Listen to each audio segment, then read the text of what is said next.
परिणासः प्रादुर्भूतोऽस्मि रात्रिस्मि कीर्तिविद्धिं ददातु मे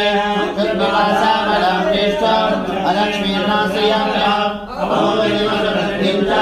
सदा निर्मितमेव तत्तत्त्वानां दुराधर्षां नित्यपुष्टां करीश्वरी ईश्वरीं सर्वभूतानां कामरूपायै श्रियं मनसा काममाकोदिं